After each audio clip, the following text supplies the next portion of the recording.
Hello दोस्तों, तो प्रारंभ करें। हमने आप लोगों को जो कोर्ट था उसके बारे में पूरा बता दिया था। आइए आज बात करते हैं कोर्ट अर्थात न्यायालय से संबंधित कुछ जो विशेष रूप से जो अधिकरण या फिर कह सकते हैं जो विभाग बनाए गए उनके बारे में। ठीक, तो हमारा आज को जो टॉपिक है वो अधिकरण से लेकर के है। अधिकरण अधिकरण क्या होता है? जो हम ट्रिब्यूनल्स देखते हैं इसके बारे में इसमें वर्णन किया गया है। अर्थात ट्रिब्यूनल्स, अधिकरण क्या होता है? ट्रिब्यूनल्स होता है। आइए अब देखते हैं क्या है ट्रिब्यूनल्स या फिर जो अधिकरण है क्या होता है। जैसे हम कह सकते हैं कि न्यायालय, तो ये भी एक प्रकार का न्यायालय होता है, परंतु ये पूर्ण न्यायालय नहीं होता। अर्थात यहाँ कैसी प्रक्रियाएं होती हैं? न्यायिक प्रक्रियाएं होती हैं। न्यायिक प्रक्रिया के लिए बनाया गया। अब बात आती है जब कोर्ट है तो इनकी आवश्यकता क्यों पड़ी? क्या ये प्रारंभ से ही भारतीय संविधान में थे? तो एक बात याद रखना, जब 42वां संविधान संशोधन हुआ था, ठीक, तब इसका मतलब 42वें संविधान संशोधन द्वारा 42वें संविधान संशोधन के द्वारा इसका निर्माण 1976 में किया गया था। अर्थात 42वां संविधान संशोधन था, उसने क्या किया था? इसके लिए सिफारिश की और इसका गठन किया गया था। कार्य क्या था? न्यायिक प्रक्रिया पूर्ण करना। अब न्यायिक प्रक्रियाएं किस प्रकार से था, क्या था? देखो, अब जब 42वां संविधान संशोधन हुआ तो इसके माध्यम से एक कार्य किया गया कि जो संविधान था इसमें संशोधन करके एक नया भाग बनाया गया। वो भाग था भाग 14 का। भाग 14 का बनाया गया था। अब इस भाग 14 का में दो आर्टिकल थे जिनको जोड़ा गया। दो आर्टिकलों को इसमें जोड़ा गया। एक था 323 का और जो दूसरा था वो था 323 खा। 323 खा। अब यहां पर बात आती है कि इनका मतलब क्या था, क्या इनका किससे संबंध था। जब हम संबंध के बारे में बात करते हैं तो याद रहे, जो हम आर्टिकल 223 का के बारे में पढ़ते हैं तो इसमें उन विवादों का निपटारा किया गया। देखो, हमने क्या बताया? अधिकरण, इसे न्यायाधिकरण भी कहते हैं। अधिकरण हो गया, न्यायाधिकरण हो गया, न्यायालय के समान इसके अंदर प्रक्रियाएं प्रारंभ होती हैं। क्या हुआ कि दो जो जोड़ी गई, एक था प्रशासनिक न्यायाधिकरण, प्रशासनिक न्यायाधिकरण बनाया गया, और जो दूसरा था वो संसद प्लस विधानसभा, संसद प्लस विधानसभा।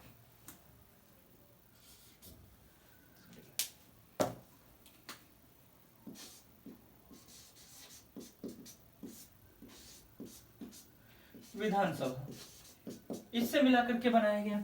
अब यहां पर एक चीज देखने वाली बात है, जब कभी भी किसी भी प्रकार के विभाग की मतलब विवाद उत्पन्न होता है, विभाग में सदस्यों में हो या विभागों के मध्य हो, तो उसका निपटारा आर्टिकल 223 का के तहत किया जाता है। यानी विभागीय जो विवाद होते हैं उनका निपटारा किससे होता है? विभागीय विवाद, उसका निपटारा किससे होता है? प्रशासनिक आयोग से होता है, अर्थात आर्टिकल 223 के तहत किया जाता है। वहीं पर अगर हम बात कर लें कि जो आर्टिकल 223 खा है, ठीक है, तो खा के तहत किसके माध्यम से किया जाता है? जब हम देखते हैं कि संसद और विधानसभा के लिए बनाया गया है, ठीक, तो इसमें एक चीज कॉमन है कि संसद या विधानसभा, अर्थात मान लो जो कानून है, जो कानून व्यवस्था है, उससे संबंधित जितने भी विभाग होंगे या मतलब कानून से संबंधित, जैसे कर हुआ, खाद्य हुआ, इन प्रकार के जितने भी होते हैं जो संसद कानून द्वारा किसी चीज पर निर्धारित करती है, निर्भर करती है, ऐसे विभागों को या फिर ऐसे जो कार्य होंगे उनका निपटारा यहां से होता है। ठीक है, तो होगा, सीधा रख दो कानून। अब ये वो वाला कानून नहीं है। कानून कैसा कानून? जैसे मान लो कर आया, बजट पास होता है, कर लगाया जाता है, कर हो गया। खाद्य मामले हो गए, खाद्य मामले उनका यहां पर निपटारा किया जाता है। अब इनके अतिरिक्त जो है खेत हुआ, राज्य क्षेत्र हुआ, ऐसे मामलों का निपटारा कहां किया जाता है? संसद विधानसभा अधिकरण में इसका निपटारा किया जाता है। यह था हमारा अधिकरण यानी ट्रिब्यूनल्स। जो मोस्ट इंपॉर्टेंट क्वेश्चन आता है वो क्या आता है? जो अधिकरण है कहां पर वर्णन किया गया है, तो भैया भाग 14 है, आर्टिकल 223 है, बस 223 याद रखना। और इसके दो भाग हैं, का और खा, एक में प्रशासनिक विभाग है। अब अगला प्रश्न देखो क्या बनता है कि प्रशासनिक या विभागों से संबंधित प्रश्न क्या है, विभागों से संबंधित किसी भी प्रकार के विवाद का निपटारा कहां होता है, तो प्रशासनिक न्यायाधिकरण होगा या फिर अधिकरण होगा में होता है। किस आर्टिकल के तहत होगा, आर्टिकल 223 का के तहत किया जाएगा। समझ में आया। अधिकरण क्या मूल संविधान में था, तो याद रखना अधिकरण मूल संविधान में नहीं था, मूल संविधान में नहीं था।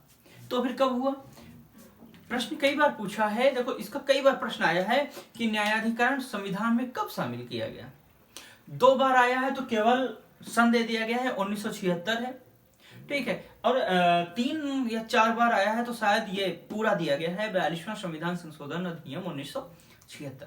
तो याद रखना इसीलिए लेके आ गया, ये मोस्ट इंपॉर्टेंट है जो पूछा जाता है। आइए अब इसी से संबंधित जो एक अन्य है उसे केंद्रीय प्रशासनिक न्यायाधिकरण या अधिकरण, जिसे कैट कह के बुलाते हैं, तो क्या है केंद्रीय प्रशासनिक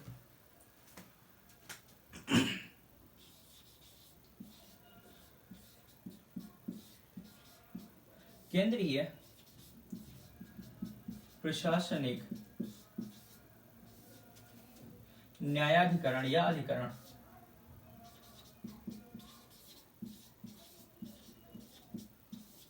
न्यायाधिकरण या अधिकरण, ठीक है। यहां अब गौर करो, यहां कह रहा है केंद्रीय प्रशासनिक न्यायाधिकरण अर्थात सेंट्रल एडमिनिस्ट्रेटिव ट्रिब्यूनल्स, ठीक है, यानी कैट। हम किसके बारे में बात करने वाले हैं, कैट के बारे में बात करने वाले हैं।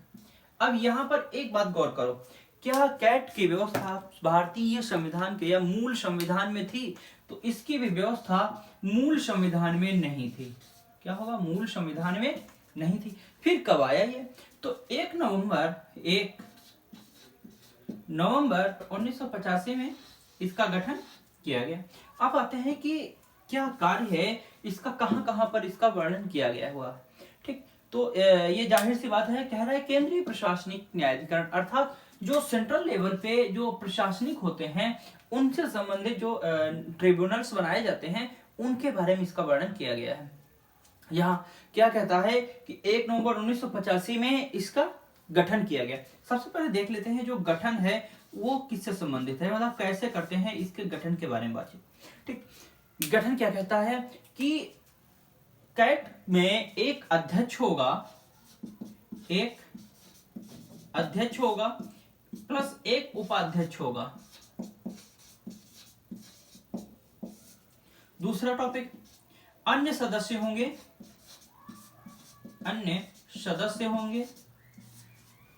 ठीक है ना।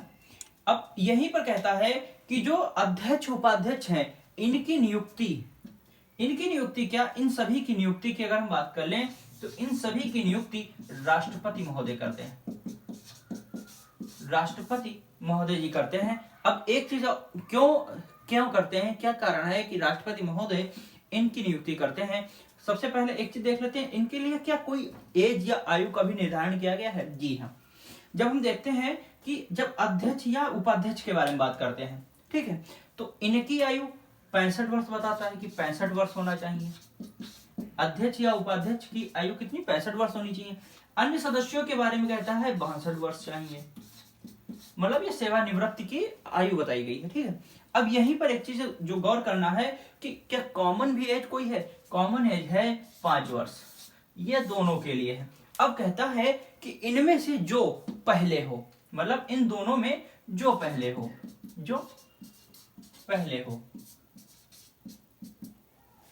समझे आप, नियुक्ति राष्ट्रपति करता है। अब बात आती है कि राष्ट्रपति नियुक्ति क्यों करती है, ठीक।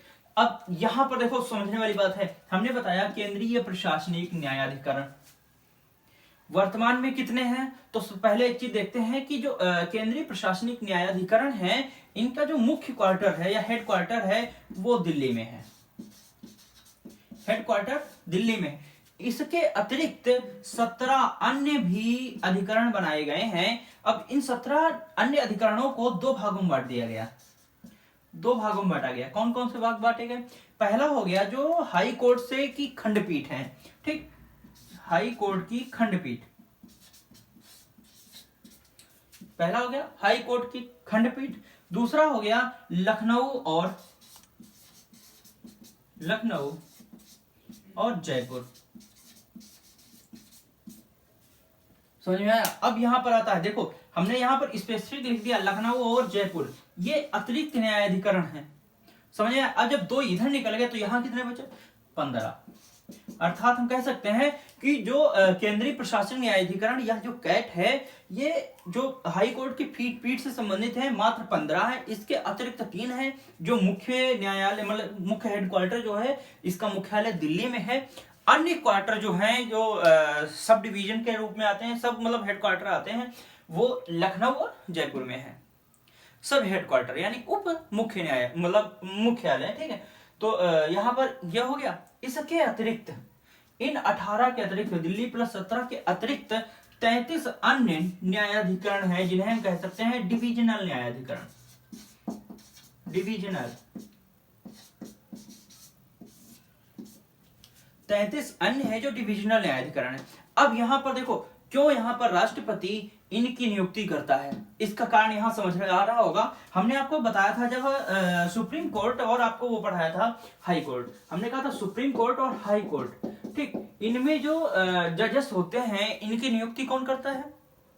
राष्ट्रपति महोदय करते हैं, ठीक है। तो वही है यहाँ पर हाई कोर्ट से संबंधित मामला आ गया। तो जब हाई कोर्ट से संबंधित मामला हो गया तो इनमें जो सदस्य हैं उनकी नियुक्ति कौन करेगा? अध्यक्ष उपाध्यक्ष की नियुक्ति कौन करेगा? हमारे प्यारे राष्ट्रपति महोदय जी करेंगे, ठीक। अब यहाँ आता है जो सदस्य लिए गए हैं ये कैसे लिए जाते होंगे। तो एक चीज याद रखना, हम सदस्यों को नियुक्त तो कर रहे हैं लेकिन इसमें एक चीज स्पेसिफिक कहता है कि सदस्य नियुक्त कर रहे हैं, परंतु इसमें एक प्रशासनिक व्यक्ति चाहिए क्योंकि प्रशासन से संबंधित है, इसलिए एक प्रशासनिक व्यक्ति चाहिए, पहला हो गया। दूसरा कहता है कि एक न्यायाधिकरण मतलब एक न्यायिक जो सदस्य हो जैसे जज वगैरह हो, हमें ऐसा व्यक्ति चाहिए परंतु उसकी आयु 65 वर्ष या 62 वर्ष से पूर्ण ना हुई हो, ठीक। अब यहां देखो प्रशासनिक हो गया मतलब एक प्रशासन से संबंधित चाहिए और एक कम से कम न्यायालय से चाहिए, यानी हाई कोर्ट के जो जज बनने योग्य हो ऐसा व्यक्ति चाहिए। तो जाहिर सी बात है जब ऐसे व्यक्ति को नियुक्त किया जाएगा, जब प्रशासनिक किसी IAS ऑफिसर को नियुक्त किया जाता है तो उसे भी राष्ट्रपति अपने मोहर सहित अधिपत्र देता है, ठीक है, उसे नियुक्त करता है राष्ट्रपति महोदय। और जब न्यायाधिकरण की बात करते हैं तो इसमें भी जो हाई कोर्ट और सुप्रीम कोर्ट के जजेस होते हैं इनकी नियुक्ति राष्ट्रपति महोदय करते हैं। तो जाहिर सी बात है एक सदस्य चाहिए, एक सदस्य चाहिए, लेकिन यहाँ पर एक रिस्ट्रिक्शन लग जाता है, वो कहता है कि अन्य सदस्यों में जो नियुक्त किए जाएंगे उनमें से कोई भी ना ही लोक मतलब नेता नहीं होगा।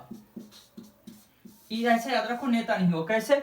वो ना ही विधानसभा का व्यक्ति होगा, ना ही विधानसभा का व्यक्ति होगा और ना ही वो संसद का व्यक्ति होगा, अर्थात ना ही लोकसभा का होगा, ना ही राज्यसभा का होगा, ना ही ये विधानमंडल का सदस्य होगा। और जब इनमें से सदस्य ही नहीं होंगे तो जाहिर सी बात है वो नेता नहीं होगा, ना ही वो मंत्री होगा, ठीक है, ना ही नेता होगा ना ही मंत्री होगा। अब ऐसे में जो अन्य सदस्य बचते हैं उन्हें नियुक्त किया जाता है। समझ में आया? जो मोस्ट इंपॉर्टेंट है हमने वो बता दिया। अब इसमें से प्रश्न देखो कैसे बनता है। प्रश्न सीधे पूछता है कैट की स्थापना कब की गई थी, यानी इसका गठन कब किया गया था। तो जाहिर सी बात 1 नवंबर 1985 में किया गया था। कैट के अध्यक्ष उपाध्यक्ष की नियुक्ति कौन करता है? राष्ट्रपति करते हैं। कैट में अध्यक्ष की आयु कितनी होती है? 65 वर्ष होती है। तो इस प्रकार से क्या है, ये मोस्ट इंपॉर्टेंट क्वेश्चन है जो बनाए जाते हैं। कई बार पूछा गया है जो स्पेसिफिक है कि 17 न्यायाधिकरणों में उप मुख्य न्यायालय कहाँ है। तो लखनऊ और जयपुर में है। ये 3 बार प्रश्न पूछा गया है, वो बता रहा हूं, ठीक है। कैट का मुख्यालय कहाँ है? तो दिल्ली में है। ये दो बार ये प्रश्न पूछा गया है। अब इसी प्रकार से अन्य भी प्रश्न पूछे जा सकते हैं, जैसे ये वाला, ये पूछा नहीं गया है लेकिन इसकी संभावनाएं बहुत हैं कि डिविजनल न्यायाधिकरण कुल कितने हैं, कुल कितने डिविजनल न्यायाधिकरण हैं। तो 33 होंगे। अगर पूछ ले कि टोटल न्यायाधिकरण कितने हैं, यहां पर डिविजनल नहीं आया, अब आ गया है न्यायाधिकरण कितने हैं, ठीक है। मतलब प्रशासनिक न्यायाधिकरण कितने हैं, तो उत्तर होगा 18।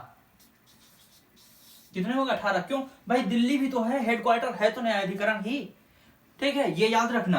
अगर आ जाए हेडक्वार्टर कहाँ है, तो दिल्ली में है। उप हेडक्वार्टर कहाँ है? लखनऊ और जयपुर में है। ठीक, हेडक्वार्टर कहाँ होते हैं, तो खंडपीठ में होते हैं, किसके? हाईकोर्ट के। अब यहाँ पर एक चीज सोचने वाली बात है कि जैसे मान लो खंडपीठ ने किसी प्रकार का निर्णय दे दिया है, ठीक, जो विवाद था उससे संबंधित निर्णय दे दिया, अब वो व्यक्ति उससे संतुष्ट नहीं है या वो विभाग उससे संतुष्ट नहीं, तो ऐसे में क्या करेगा वो व्यक्ति? तो याद रखना, जब वो व्यक्ति उससे संतुष्ट नहीं है तो वो मतलब जो कैट का निर्णय होगा उसे चुनौती दे सकता है। क्या कर सकता है? चुनौती दे सकता है। अब कहां देगा? तो जहां का मामला होगा, जिस राज्य का मामला होगा, उस राज्य के हाई कोर्ट या फिर खंडपीठ में उसका मतलब चुनौती दे सकता है। अगर खंडपीठ बनाई गई है किसी भी राज्य में, तो जैसे उत्तर प्रदेश में लखनऊ में खंडपीठ है, तो इस हिसाब से जो लखनऊ का जो उत्तर प्रदेश का मामला होगा उसे कहां लेके जाएंगे? लखनऊ में लेके जाएंगे, लखनऊ की खंडपीठ में लेके जाएंगे। अन्य राज्यों में जैसे मान लो खंडपीठ नहीं है तो सीधे हाई कोर्ट में लेके जाएंगे। उसके प्रति जो फिर से जो है हम याचिका दायर कर सकते हैं कि हमारे खिलाफ गलत फैसला दिया गया है, अतः इसे फिर से जो है इंक्वायरी करवाई जाए, समीक्षा करवाई जाए। तो ये याद रखना, न्यायाधिकरण हो चाहे अधिकरण हो, इनके द्वारा दिए गए प्रत्येक फैसले को संबंधित राज्य के हाई कोर्ट या फिर खंडपीठ में चुनौती दी जा सकती है। ये कई बार प्रश्न पूछा गया है। हमारा जो न्यायाधिकरण था, अधिकरण था, कंप्लीट हो गया है। कल मिलते हैं किसी अन्य आयोग के साथ, तब तक के लिए गुड बाय।